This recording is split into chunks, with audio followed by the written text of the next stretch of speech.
Let's Okay. begin this. Okay, perfect. So first of all, be most welcome each and every one of our colleagues and attendees.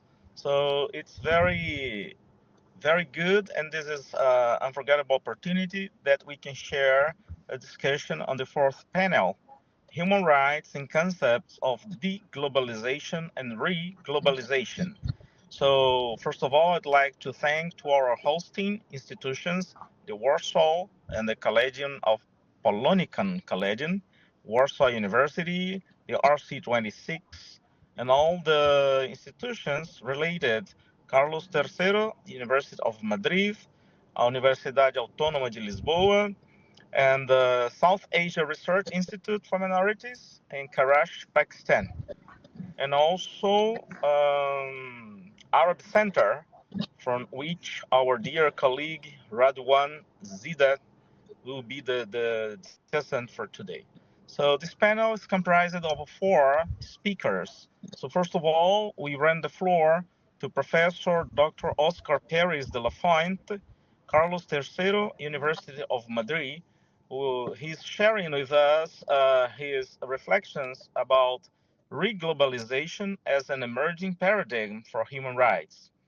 As second speaker, we're going to hand the floor to Professor Dr. Alexander Xavier Pires from Law Department of Universidade Autónoma de Lisboa, and he's approaching the topic human rights and the concept of sustainable development. Thirdly, Mr. Senior Researcher Furkan Ahmed from South Asia Research Institute for Minorities, Pakistan. So he's sharing with us his reflections upon human rights in the era of de-globalization, tensions between national sovereignty and international norms online. And finally, our hoster, Professor Jedrzej from Adam Mickiewicz University of Poznań, Poland, and he's talking about the globalization trends and the protection of human rights in contemporary political systems. And as discussant, Professor Dr. Radwan Zideh. So, Professor Oscar, the floor is yours. Most welcome. Okay, hello. Welcome from Madrid. I am very happy to be here in the interim conference of RC26 on human rights. And it's my pleasure to share this workshop with dear colleagues and friends. And I am going to talk about re-globalisation as a new paradigm of human rights. And we need to understand that globalization is in crisis, and re-globalization is a new opportunity for human rights. Also, re-globalization has risk, especially for minorities or for those less advantaged. I use the term paradigm from the theory of Kant, Thomas Kant, about the theory of the scientific paradigms. The idea that we have certain scientific truth, and sometime later these scientific truths are in crisis, and then a new paradigm emerge. This is the idea of paradigms, scientific paradigms, the idea of scientific truths are supported by the scientific community. What means re-globalization? Re-globalization means a new redefinition of the West because there is a multipolar global order. And it's a new paradigm, and specifically, okay, this is a work in progress. I am working in this topic, and the conclusions will be dedicated to the question of how this new paradigm affects human rights, and this is the conclusions. What means a multipolar world? Well, the main idea is China is a new factor, is a new actor, and we need to consider China in several ways, not only in trade, but also in question of human rights, in question of political systems. There are new circumstances, there are new approaches to politics and to human rights, and China has some new answers to consider because we are living in a multipolar world. Okay, the global economy means that we eliminate tariffs. It's interesting that one of the measures that President Trump has announced is tariffs with Mexico and Canada. But usually economic globalization means less tariff, means less taxes for the merchandise from one place to another. However, the criticism to economic globalization is less taxes for merchandise, more reinforcement of frontiers for people.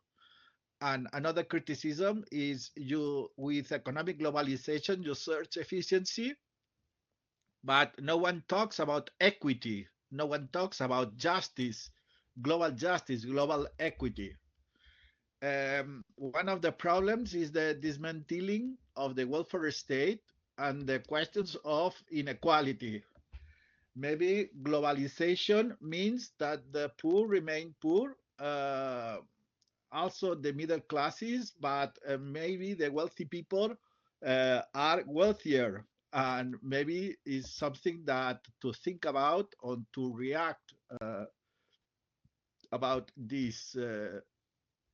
On global politics, we have a redefinition of the nation state, but the new supranational organizations are less democratic than the nation state. And this is something for the global politics, and is something interesting to think about. And this global decision making, this global governance should be developed in democratic legitimacy, in democratic terms, because nowadays we have this global governance is less democratic than the nation state. We have a new phenomenon. I don't know if it's new because the Greeks has the demagogy. The ancient Greeks has the demagogy, but now we have a mix between emotions and beliefs, that it's populism and polarization. And there is a great controversy in society from those who want to oppose the people to the elites, to the caste, and they want to mobilize people in a pluralist vision of society using emotions. This is also linked with disinformation, in which politics beliefs has priority with actual facts. Politics, emotions, and beliefs has priority in front of actual facts. Okay. United Nations has talked about re-globalisation. For example, in the 75th anniversary of United Nations, the Secretary General talks about the high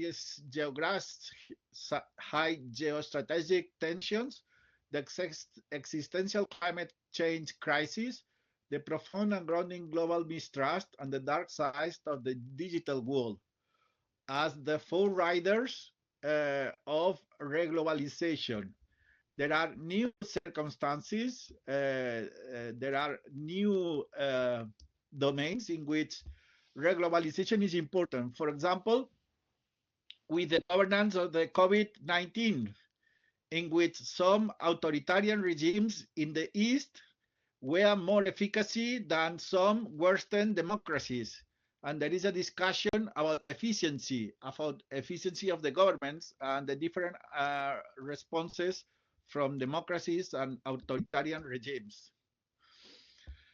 In global culture, we have different synergies, we have different tensions with a global world, a world that it's is any time every time is more similar, and we have another tension in which the world is every time more different, and these two movements are simultaneously. And there are some winners in globalization and there are some losers in globalization, and this re-globalisation needs to place these winners and losers in a different way. And as a conclusion, I would like to say that is very intriguing the role of human rights in this re-globalisation paradigm. Some criticisms are human rights are practically disregarded. Geographically, we don't know if in all places human rights are enforced in the same way. The Western concept of human rights is challenged. In different places, the Human Rights Declaration of the Universal Declaration of Human Rights has been criticized. However, it's also useful to criticize governments of different parts of the world. And human rights exceptionalism is spreading. This means that the state of siege, the democratic region of a state, the state of siege, the state of alarm, say that we can suspend human rights in order to defend democracy, in order to defend the rights, we need to suspend the rights. This exceptionalism is something that has been spreading during this time of re-globalisation. Maybe my panorama is not so optimistic, but I think is a great topic for scholars and activists in order to understand how globalization could enforce human rights for everyone. Thank you very much. Many thanks, dear Oscar. Right now, I'd like to run the floor to Professor, our dear friend, Alexander Xavier Pires from Universidade Autónoma de Lisboa. Be most welcome, dear Alex.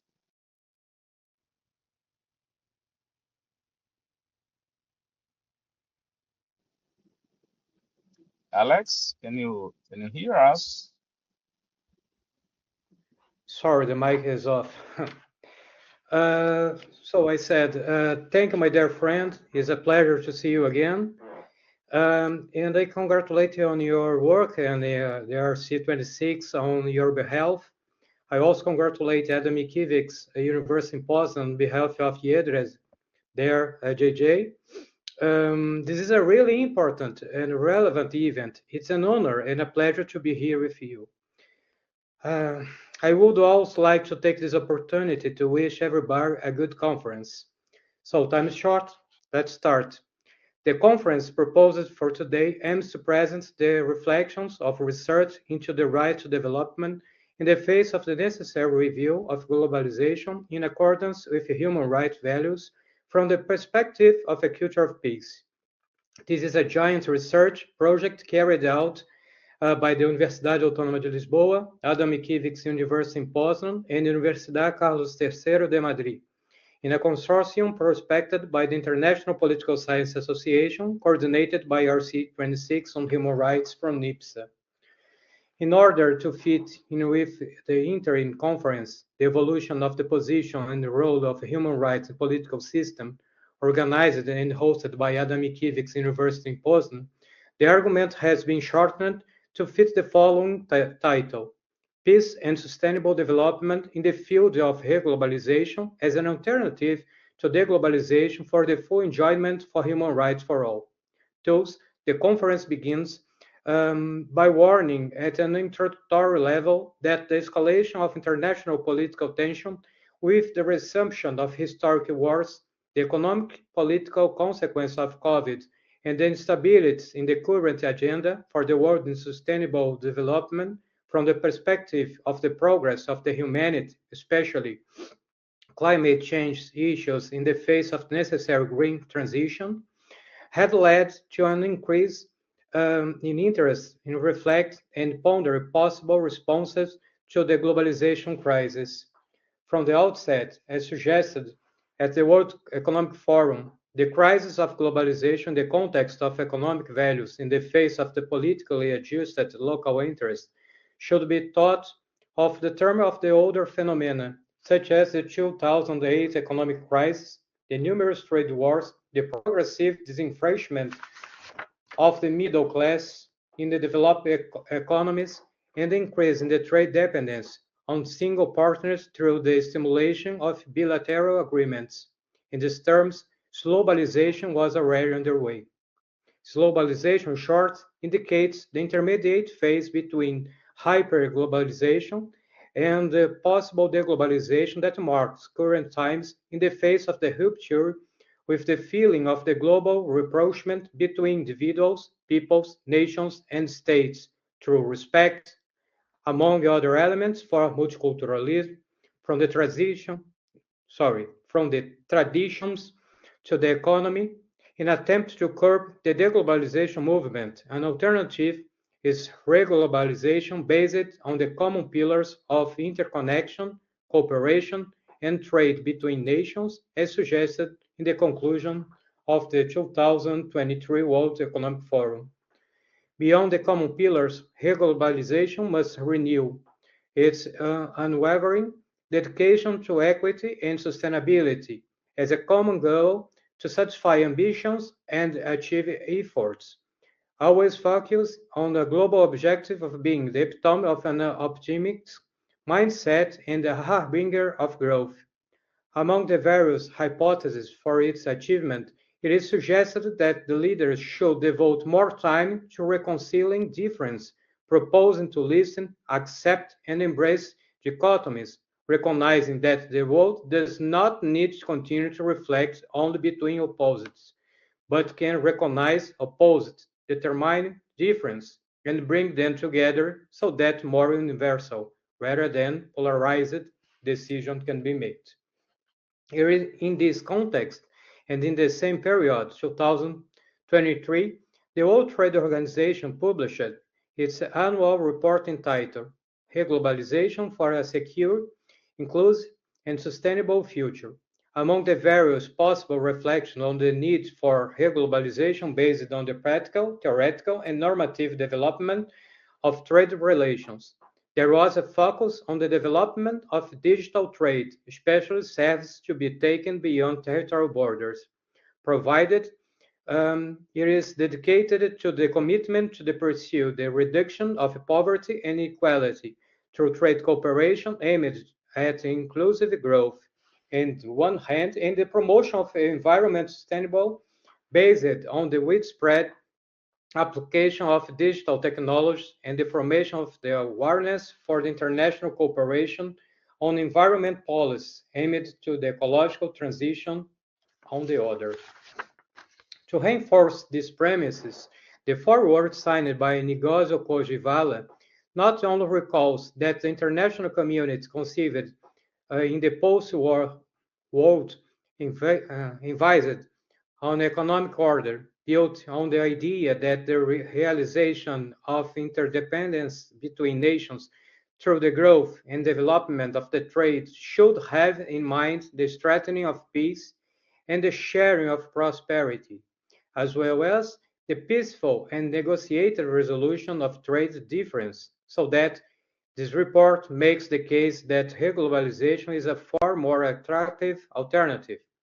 I hope readers, and policymakers in particular, will find it is useful in shaping the future of trade for peace, people, and the planet. The World Trade Organization proposal was taken up in the Financing for Sustainable Development Report 2024, an initiative of the Financing for Sustainable Development Office of the United Nations Department of Economic and Social Affairs, whose argument was extended to recognize trade as, first, a means of achieving the goals of the 2030 Agenda, and an instrument for contributing to the environment crisis, in particular the climate. Second, a mechanism for multiplying the financing of sustainable development through the greater inclusion of countries that are not the margin of the global economy. Third, a tool for including countries that are on the margin of the global economy in the mainstream, which, in addition to ensure re-globalisation, also contributes to strengthening it by making it more prosperous, equitable, and inclusive, in line with the spirit of the 2030 Agenda. And the last factor in the expansion of global markets aimed at build resilience, awareness, increasing the capacity of development countries to withstand economic shocks and the other climate-related vulnerabilities. As can be seen, re-globalization as an alternative to de-globalisation presupposes the formation of awareness for the renewal of the values of globalization through interconnection, cooperation, and trade between nations, the concept of which can be broadened in the context of the consequence of new inclusive commercial practices dedicated to the green transition, attentive to climate issues and sustainable development, which allow for, first, the dedication to sustainability and equity. Second, the reduction of poverty and social inequalities. Third, the stimulation of cooperation and collaboration through dialogue, preferably multicultural. And the last, the building of resilience. In this term, re-globalization comes close to the culture of peace as set out in the Declaration and Program of Action on the Culture of Peace, approved by the United Nations General Assembly on 13 May 1999, which admits the following synthesis: incorporating the sense of peace recognized and accepted from the scientific consideration approved in the Declaration of Seville on Nonviolence in the face of the critical considerations of the Declaration of Yamoussoukro on peace in the minds of the men. The Declaration of the Culture of Peace begins with the twofold proposition. One, the system of values that leads to the formation of consciousness to detach from the simple opposition to the practice of violence and conflict. And two, the peace is a project for all, only possible from positive collective action at all levels. The two propositions are addressed already in Article 1, under the draft definition for the culture of peace as a set of values, attitudes, traditions, and modes of behavior and ways of life. Also, with the framework of the peace system as stated by the United Nations General Assembly, in addition to the practical contribution of forming awareness of life in peace as based on the culture of peace system, re-globalization is also welcome in the field of strengthening the right to peace, both from the theoretical perspective of the Declaration of the Right to Peace, and from the practical perspective in which this right to peace must be transposed into the internal borders of states through regulation, recognition, understanding, and effectiveness.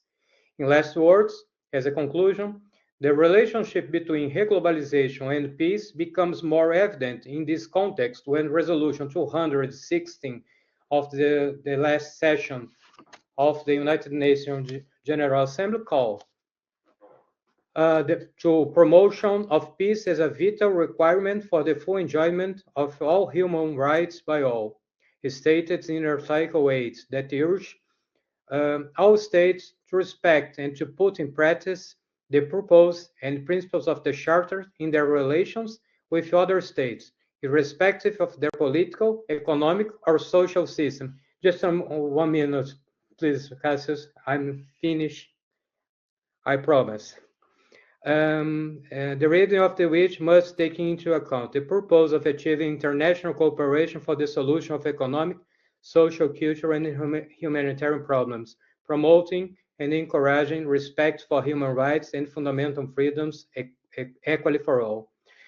And the last, all people have the right to self-determination to freely pursue economic, social, and cultural development, and leads to human rights are only really affirmed when economic rights are actually realized in the dimension of sustainable development. Thank you for the attention and the opportunity. Thank you very much, dear Alex. No worries, the floor is always yours.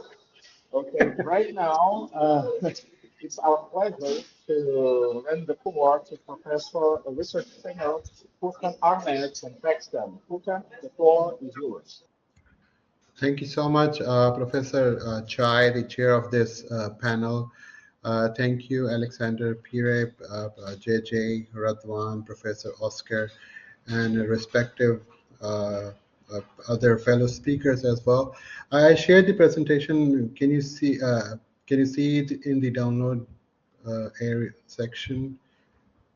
I uploaded it. Or do I need to download it first?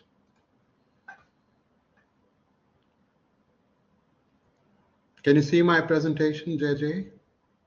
No, we can't see. I think you need to share the content, share the file, or share the screen. Okay, I am sharing the screen. One moment, please.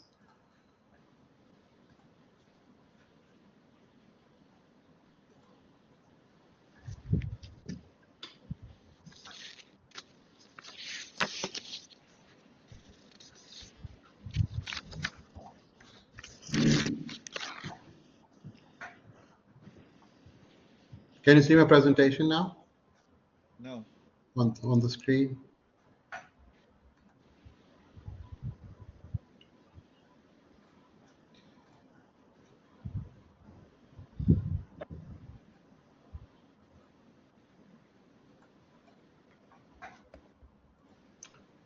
Entire screen.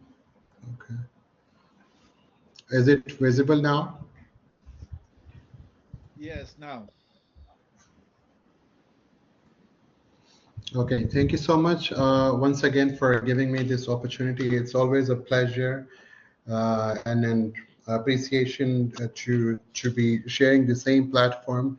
So it's an ongoing paper that I will be presenting later for publication as well. I mean, I will be talking about the excerpts of this panel, which is on human rights in the era of deglobalization, tensions between national sovereignty and international norms. In this panel, we will explore the relationships between the rights, human rights and national sovereignty in the context of deglobalization. As Oscar says, Professor Oscar talked about the element of globalization. When I say deglobalization, it does not mean that I'm in the favor of globalization itself, because it has other multifaceted or multifaceted implications over the context of this contemporary world. But I will be talking about specifically the rise of nationalism as a result of deglobalization, especially with special focus from the case studies from India, China, USA, Pakistan, and Myanmar, for that matter. So what is the background of globalization and the correlation of human rights as well?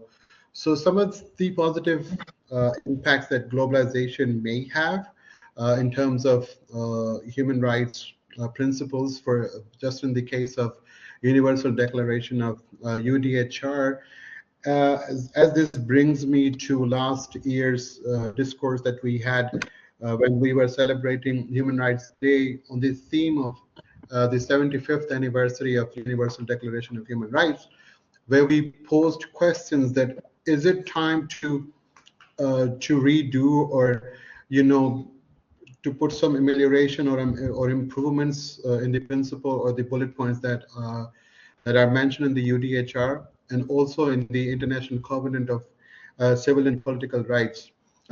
So what are the challenges of globalization? I mean, if we talk about, as I said earlier, that the challenges including cultural imperialism, national sovereignty concerns. Countries also always begin to push back against perceived external interference when they face external pressure. They always talk about, as a result, that this is our own internal matter and we will be taking care of their own with our own on legal aspects as well. So what is de-globalization, as I indicated again?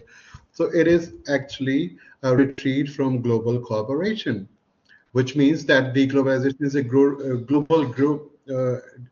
growing retreat from the global cooperation, often exhibited by nationalism, protectionism, and trade wars. Just in the case of China,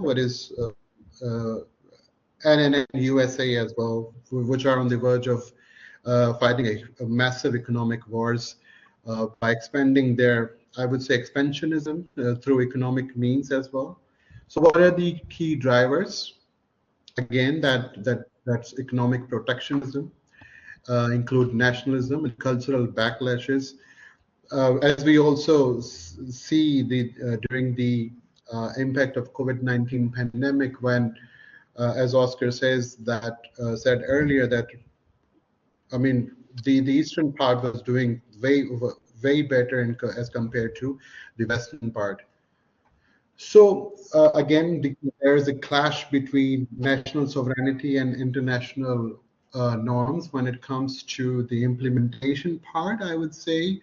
I mean, national sovereignty is also one of the key component of UN Charter, which talks about that every country or every state has a right to self-govern itself without external interference. Just in the case of what is going on in Ukraine, what is going on in Gaza right now, and other aspects and other parts of the world as well. So what are the international human rights norms are doing that are basically enshrined in treaties such as, again, UDHR, there is an ICC, there's an ICJ, there's a covenant of freedom of expression as well. So these are the international norms that are always go at each other with national sovereignty as well.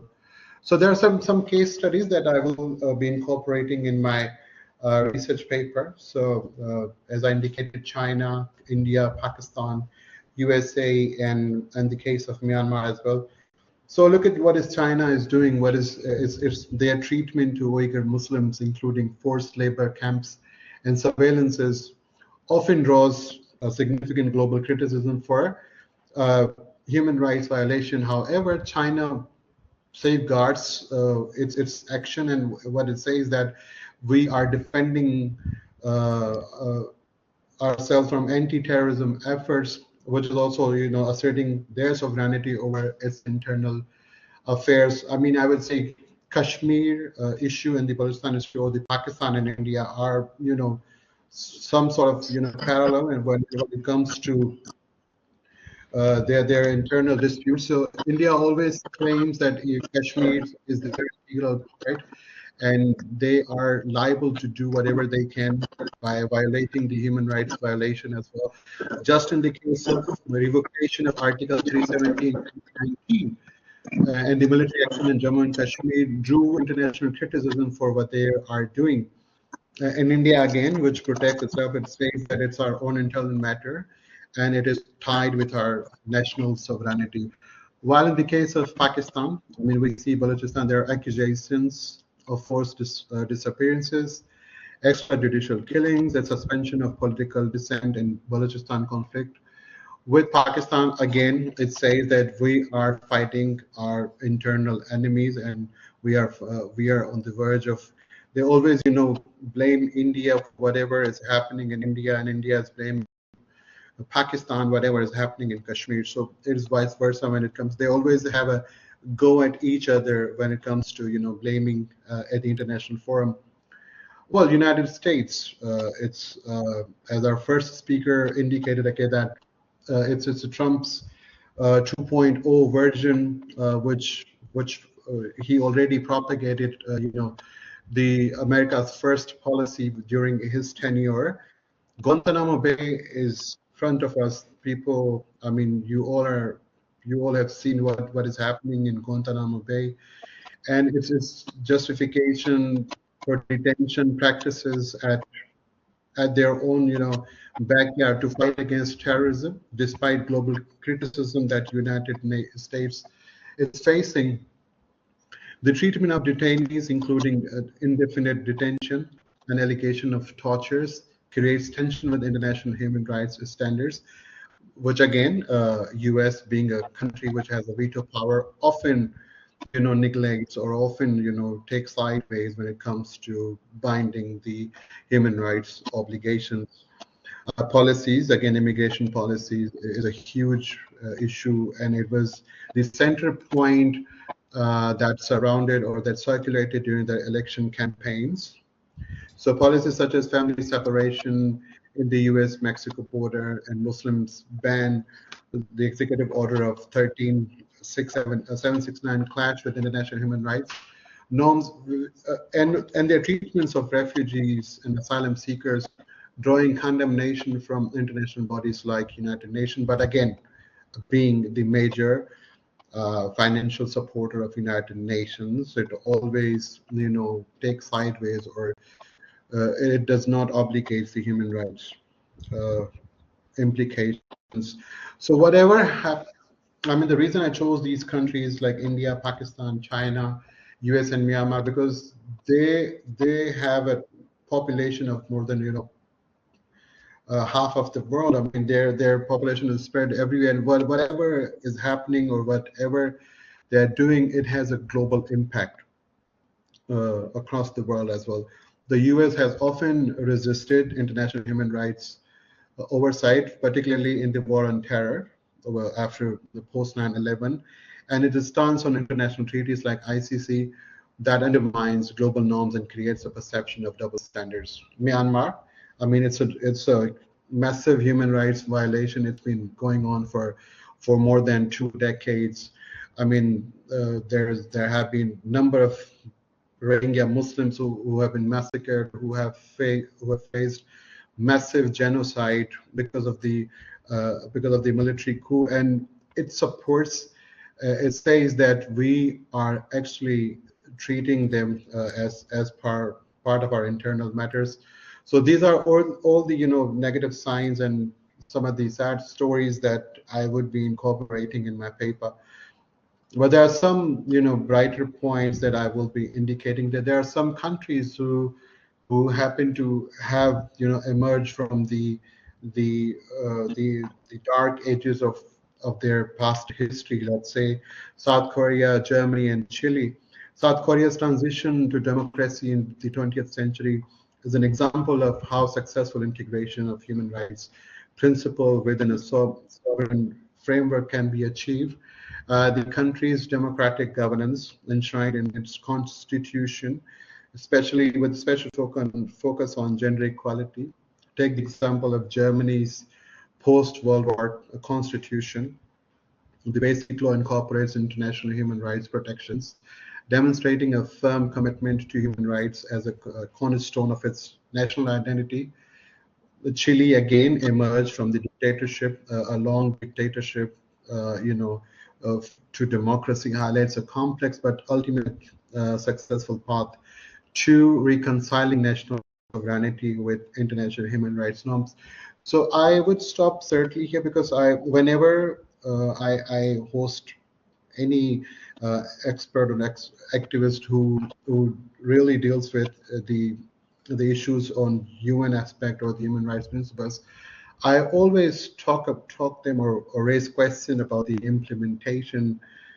The question or the response is always fascinating. That say, is the world really ready to be to live a peaceful life? So it's about intentions, right? And if you clash and if you never negate your intentions, and obviously the countries would translate itself to being autocratic regime or nationalistic identity. So what happens in terms of implication of those tensions?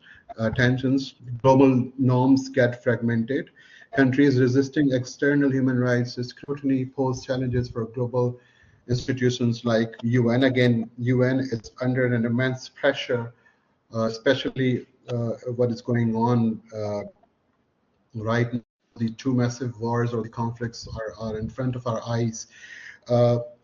again, those countries who are on the verge of rising nationalism often scapegoat their minorities, because I often interact with minority rights experts and human rights defenders, that we are the ones who face multi-layered consequences of multi-layered persecution as a result of rising religious nationalism and erosion of international norms. Countries of which evoke sovereignty often escape accountability, just in the case of what is happening in Myanmar, what is happening in India, and just in the case of Pakistan, which always being criticized for its blasphemy laws that often, persecute as a result of persecution of Christian minorities as well. So what are the way forward if we talk about balancing or having sovereign balance between human rights and sovereignty? We need to reform international systems. I'm totally all for, there's a silver line or something in between, because if we go for re-globalization, or if we talk about to reinvent the United Nations, we again have to do or start from the beginning. Why not we involve ourselves in capacity building trainings, proposals to reform international human rights institutions, involving legal experts, international NGOs or international actors who can basically do something positive for this world. We can also always engage diplomatic dialogue through multilateral cooperation to avoid unilateral actions and fostering between the sovereign nations and international human rights bodies, which is very essential. We also need to run public awareness, as we are doing right now, and advocacy campaigns to have a common consensus and to live a peaceful life and peacefully coexist with each other. Again, I'm a big fan of Professor Oscar's theory of alterity and the life of golden rules, that we need to treat others as we wanted to be treated. So on a conclusion part, I mean, there are lots of examples that I needed to add, because we are always already running a lot of time. So as a conclusion, the rising nationalism in countries like China, India, USA, Pakistan, and Myanmar is reshaping the balance between national sovereignty and and international human rights norms. These countries are asserting their right to manage internal affairs. I mean, which they have the right to do it, but I mean, there has to be some acknowledgement of human rights treaties and bodies as well, urging international cooperation, dialogue to balance national sovereignty with universal protection of human rights, while acknowledging unique challenges posed by rising nationalism, in brackets religious nationalism, and de-globalization is critical. Thank you so much. Great presentation, Furkan. Congratulations. So right now, the last but least not last, Professor JJ, the most welcome. I rend you the floor, and I'd like also to ask you to take on further the chairing of this session, as I'm having problems in connecting. Thank you very much. Thank you very much, Cassius. So can you see my presentation? Not yet. Only your screen, but not your presentation so far. Okay, now your file is uploading. Okay. Now, yeah. So once again, thank you very much for introducing me. And I would like to present the same narrative or similar like Furkan, about the de-globalisation, idea of de-globalisation and the protection on human rights. So let's start. In recent years, incredible, vibrant and dynamic social movements have emerged worldwide, subjecting globalization to sharp criticism in different areas and from various perspectives. In the wave of criticism, there have been calls for less interconnectedness and integration between countries in various spheres such as economy, politics, culture and technology. The concept of deglobalization often refers to the reduction of global economic, political and cultural ties to increase the self-sufficiency of nations and reduce dependence on international structures. Indeed, attention is drawn to promoting greater self-sufficiency in local economies. The negative impact of globalist tendencies on the widening of social inequalities in many countries has also been recognized. In addition, it has been resurrected the total globalization is incompatible with democracy and national sovereignty. So the reason for the rise in popularity of the concept of deglobalization may vary. Political factors include the rise of nationalism and populism and the powerful geopolitical tensions evident in recent years. Among economic factors, successive global financing crises, changes in the structure of the global economy and growing inequality have certainly played an enormous role. All this had led some countries to seek greater self-sufficiency. Finally, on the social level, as already mentioned, social movements spoke out strongly against globalization and neoliberal policies under the banner of protection local communities and the environment. Indeed, the health and environment crises were not insignificant. The COVID-19 pandemic showed how global crises can prompt countries to close borders and reduce international ties. Similarly, concerns about climate change can lead to greater emphasis on local solutions. It is also necessary here to refer to the principle of self-determination in international relations, which has its roots in the doctrines of political philosophy, international law and ethics. The Charter of the United Nations, signed in 1945, in Article 1.2 states the development of friendly relations among peoples based on respect for the principle of equality and self-determination of people. In addition, the International Covenant on Civil and Political Rights and the International Covenant on Economic, Social and Cultural Rights in Article 1 explicitly recognize the right of all peoples to self-determination. This approach also considers that states and non-governmental organizations are playing an increasingly important role in international relations, including the protection of human rights. Some initiatives within the United Nations fall within this trend of deglobalization. It should be noted that in 2013, the Human Rights Council established the advisory group on local governments to research the needs and strategies to improve local government and engagement in global human rights efforts. In addition, the High Commissioner for Human Rights supported the annual Global Cities Forum and Human Rights in Gwangju in Korea in 2019. Deglobalization and human rights, proponents of this concept of deglobalization argue that the fundamental benefits of such a trend and international relations can positively impact the issue on human rights protection and respect for international human rights standards.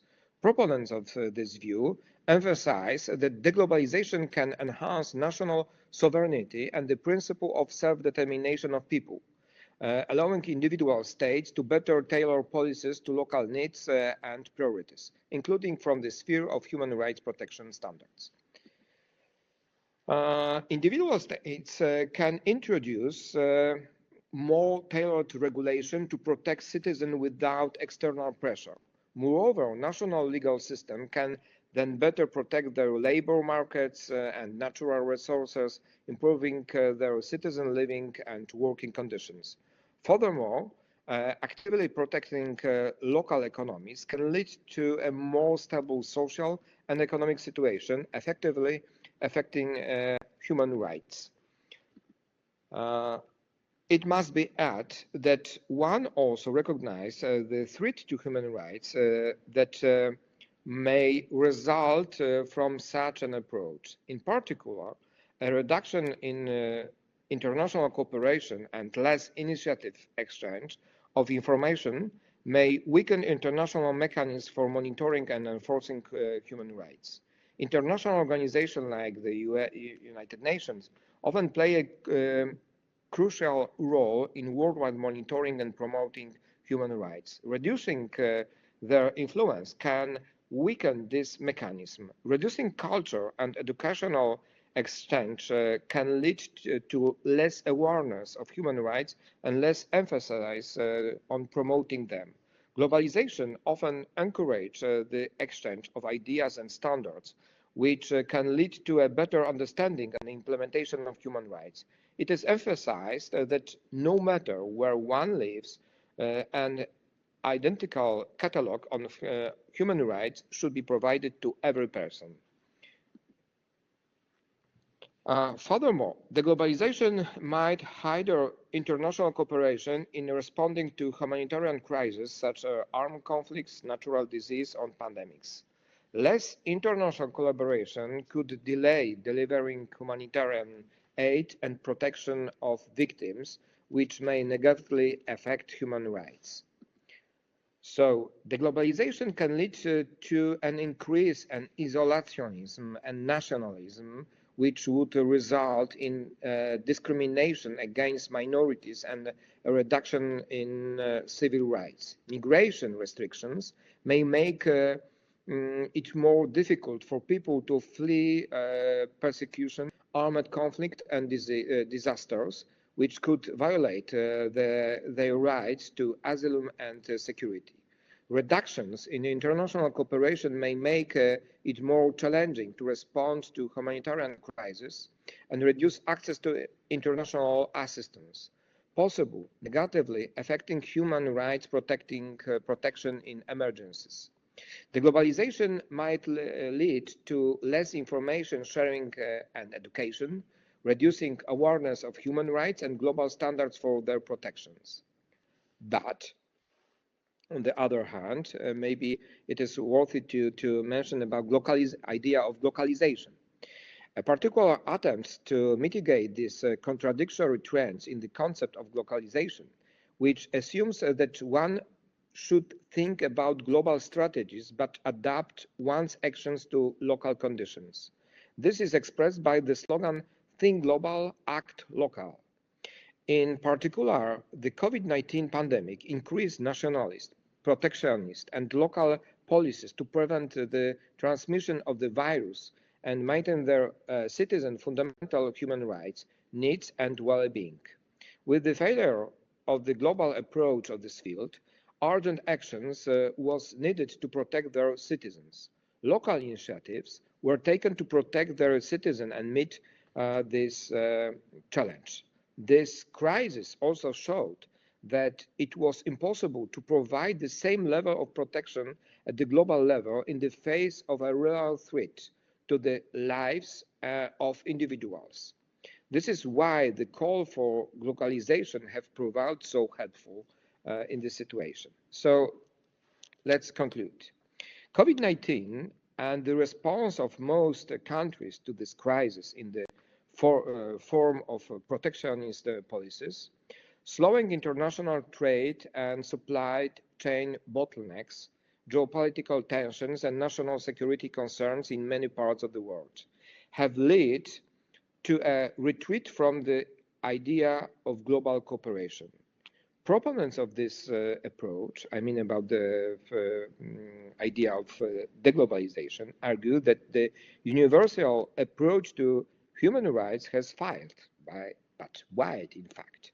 The historical context and the experiences of individual continents, regions, and states say that human rights should also be viewed through the prism of local conditions. Okay, this is arguments from proponents of this idea.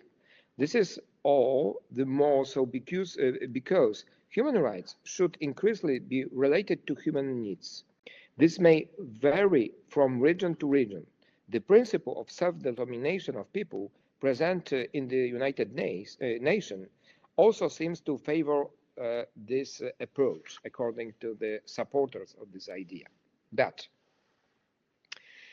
critics of this approach argue that it attempts to relativize the concept of human rights protection and deny the universally accepted definition of human rights. So let's again, so human rights are universal, inherent, inalienable, inviolable, natural, and indivisible. So it means that idea of deglobalization could be rather kind of threat for the same standard for protection. I know that because we today during this conference, we discussed many cases from many parts of the globe. And we know that, okay, in 21st century, we have still big challenge with genocide, with war,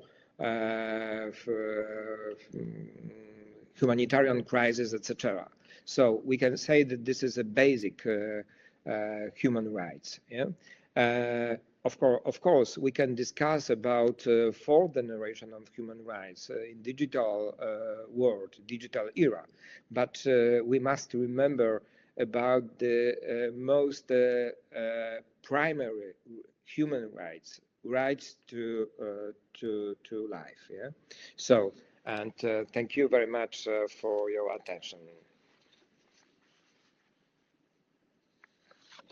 Thank you very much, dear JJ. Okay, right now I run the floor to Professor Radwan Ziade.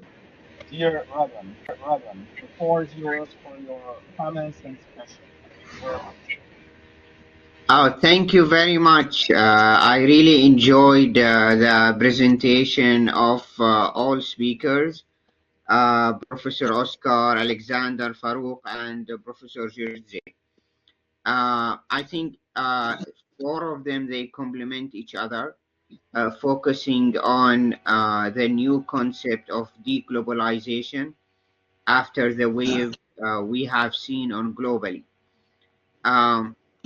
It's interesting because most of the think tanks in Washington, D.C., they use much of the term what they call the rise of global authoritarian.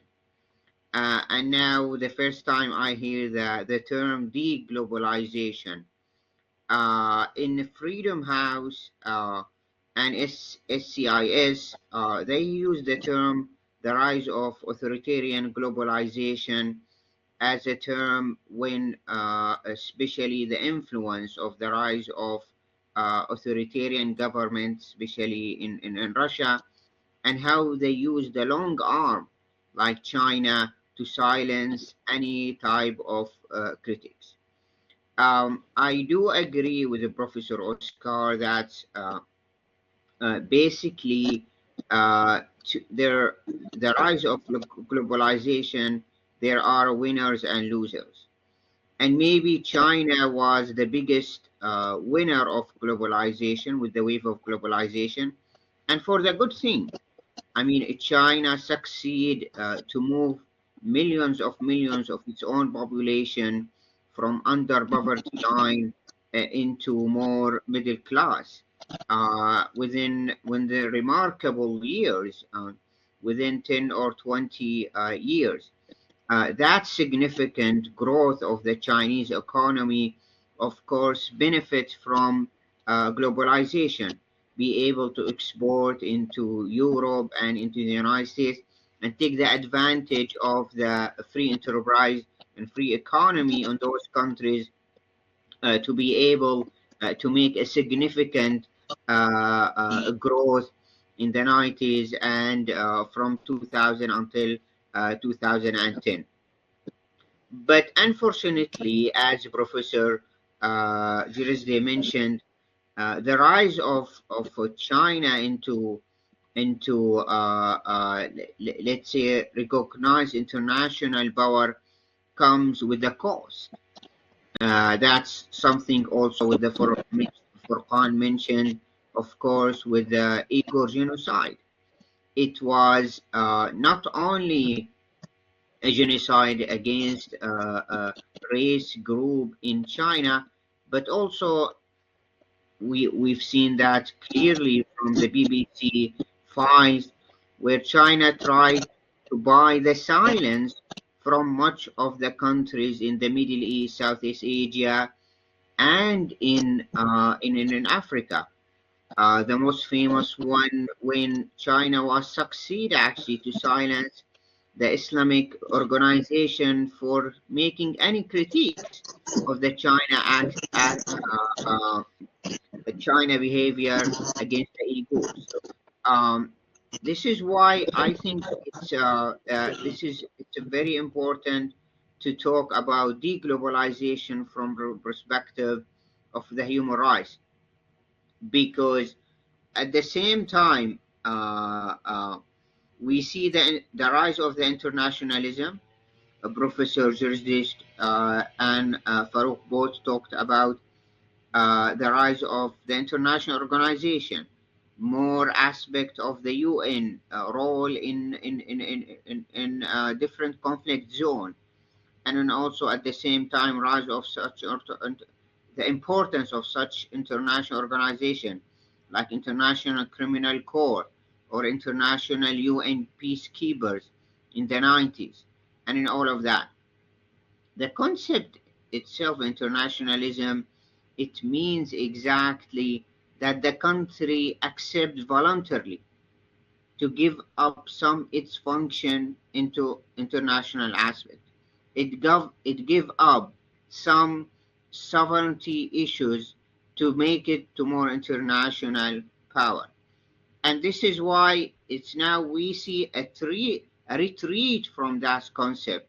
That's more countries, they need to regain their sovereignty over the international long power. And we see today the discussion after the ICC arrest warrant against the Israeli Prime Minister Netanyahu, and of course against the leader of Hamas, who's actually led to the catastrophe we have right now in Gaza.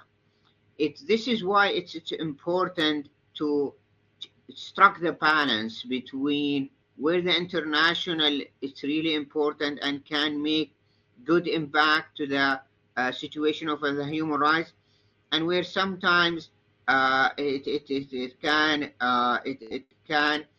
have a negative impact, because we discussed that before, especially with our group, that democracy goes hand in hand with the human rights. And when we have strong state respect human rights, it's good for its own people and it's good for the international community. Now we've seen much more the rise of popularism. I think it's a clear threat to the role of the human rights on the international level, especially in Europe and the United States.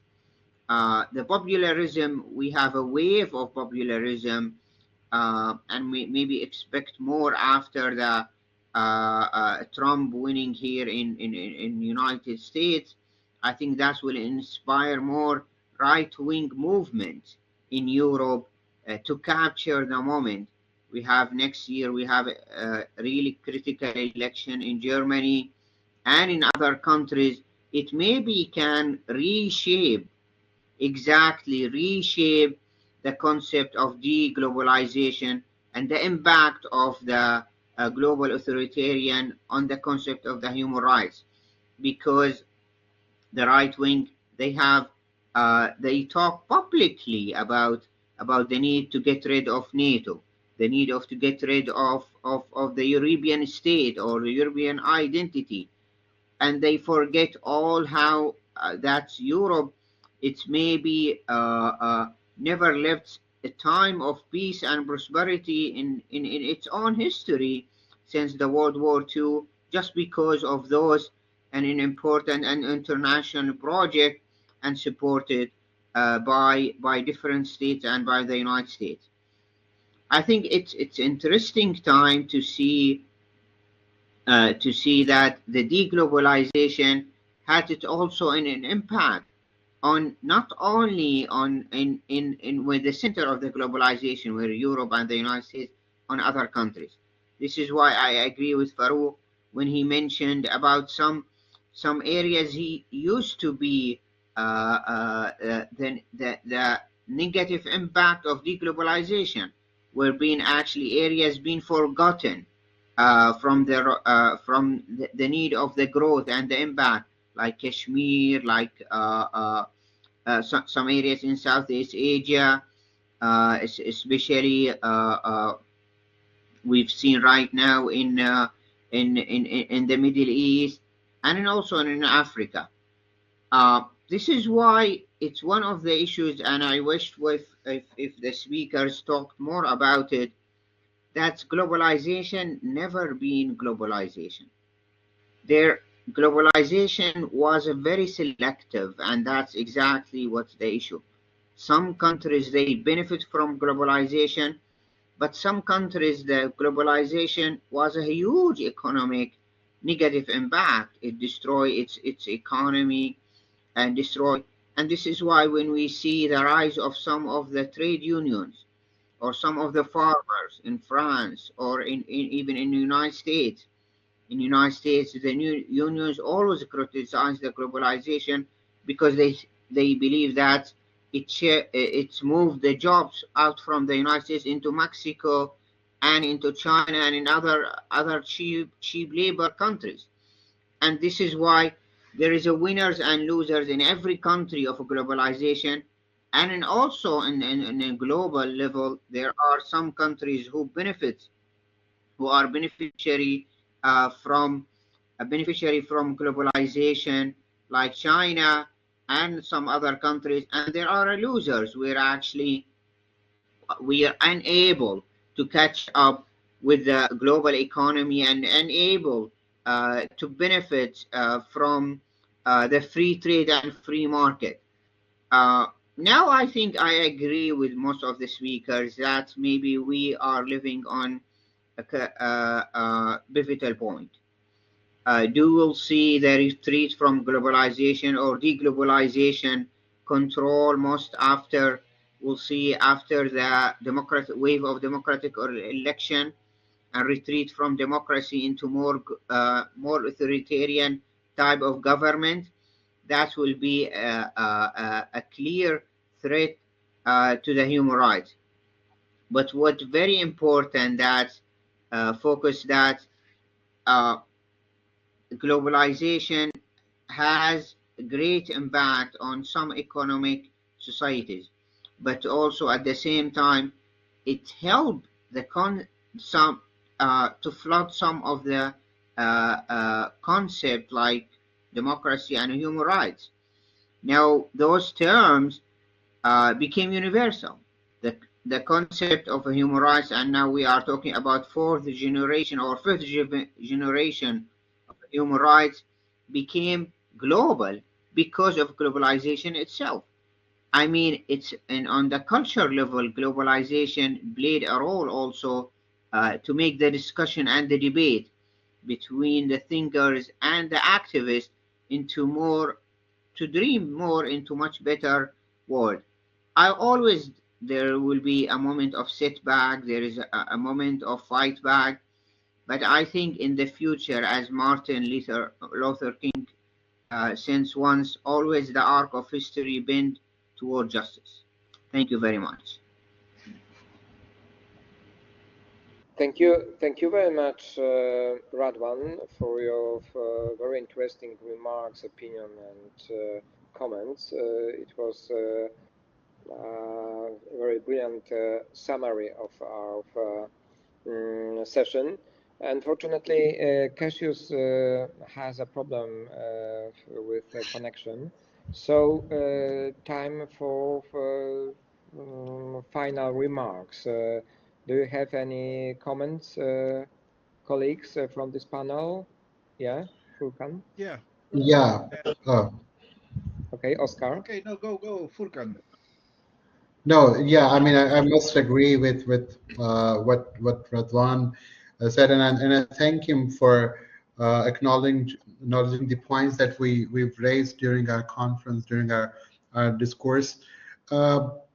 I must say that you said there are some winners and losers. I would say climate change is a huge impact when you talk about winners and losers, and if you're observing or following what is happening in COP29, that I mean, the rich countries have allocated the budget of, let's say, $2,000 or $3,000 for those who require, as a reparation for loss and damage. I mean, as compared to what was been asked, it was in trillions of dollars, right?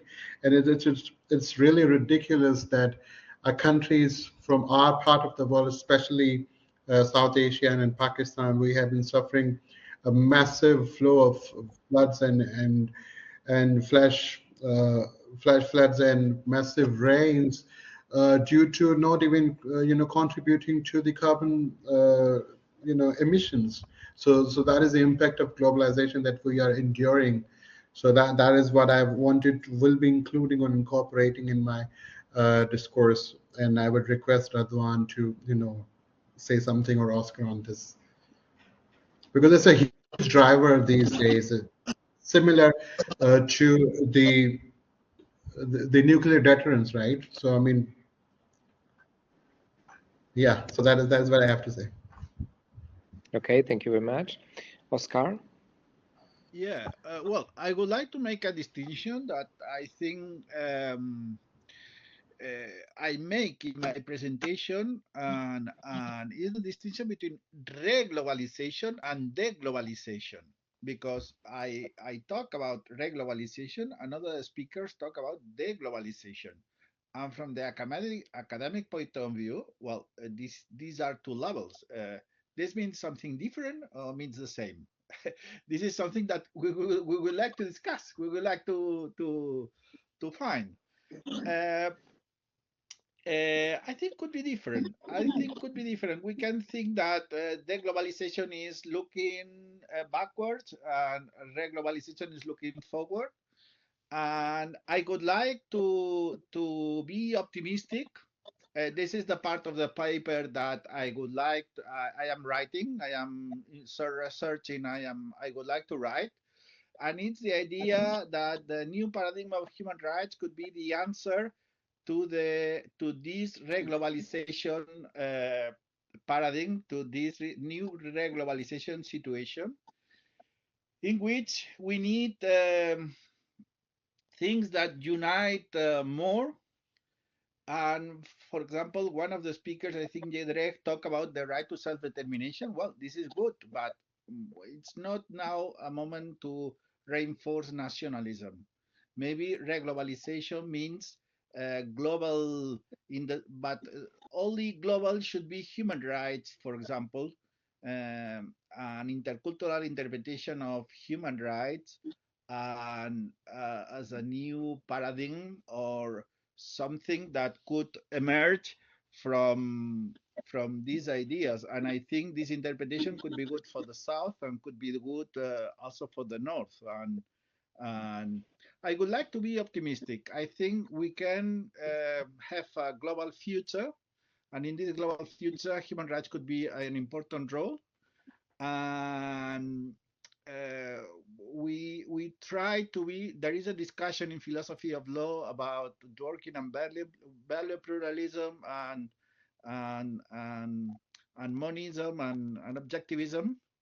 And the answer of Dworkin is it's easy to see things different. It's easy to see things in conflict. the task for philosophers, the task for lawyers is to see things in harmony. And we need, as scholars, human rights scholars, to search for a world in harmony, and human rights could be part of this world in harmony. Yeah, thank you very much.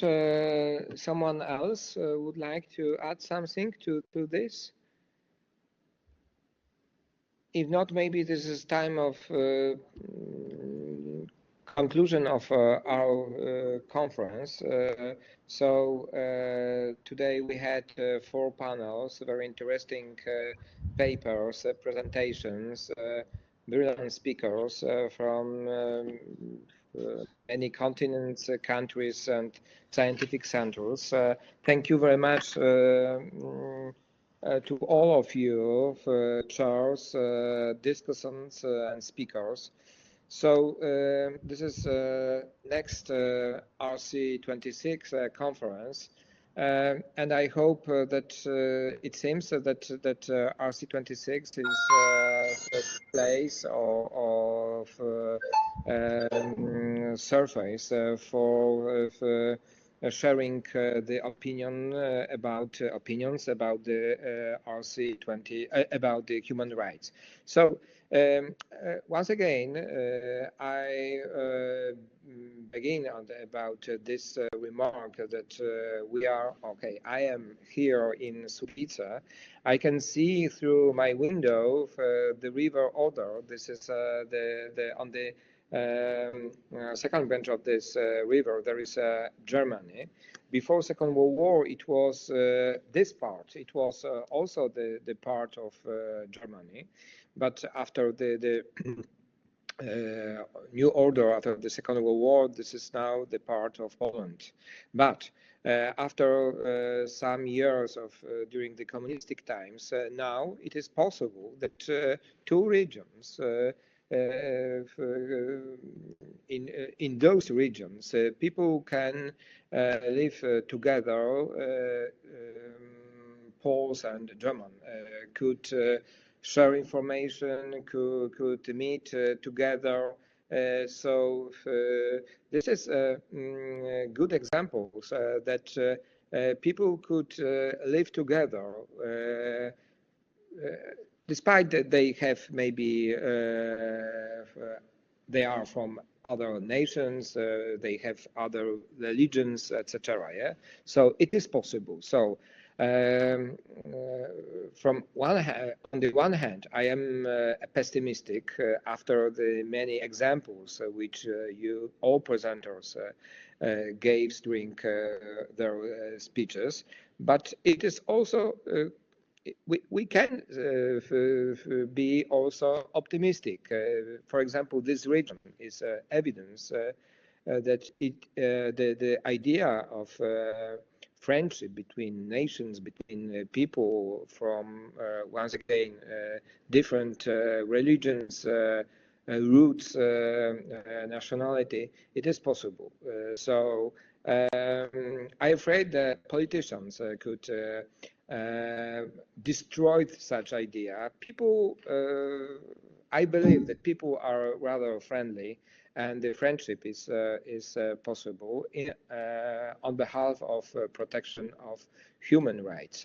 So, of course, we can discussion about the position and role of United Nations.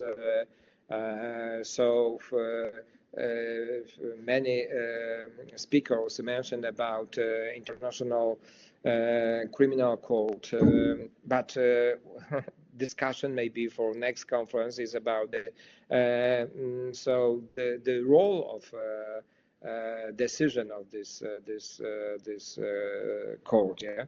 So once again, thank you very much, all of you, for your support and impact of this conference. Thank you very much. From my point of view, it was very fruitful meeting. Thank you for your opinions from your point of view. Finally, we can say that RC26, this is example of this sentence that people could talk together and could find the common solution. Yeah. But always we should remember that we should discuss, yeah, and we should to be connected. So in the physical sense and the metaphorical sense.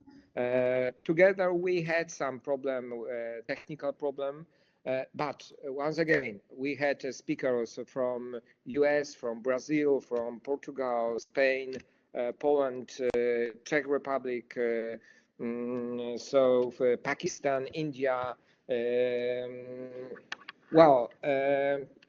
So it is amazing that we can meet together thanks to the technical solution. Of course, technical solution always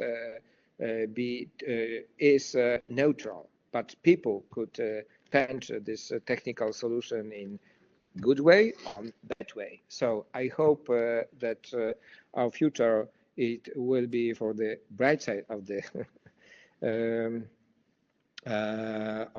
earth, and I hope that the future is will be optimistic. Okay, once again, thank you very much for attending in this conference. Thank you very much because we spent many hours together, but for me it was a great pleasure and it was very fruitful time. Thank you very much once again. Okay, next week I hope that we will send the certificates to all of you, yeah? By mail. Okay. Thank you very much. Thank you, Oscar, once again. Thank you for sharing this platform. It was very useful. Thank you very much for administration of this platform today. And thank you very much for your support. Congratulations to all colleagues. Bye-bye. Bye. Bye-bye. Thank you so much. Congratulations. Bye-bye. And Radwan,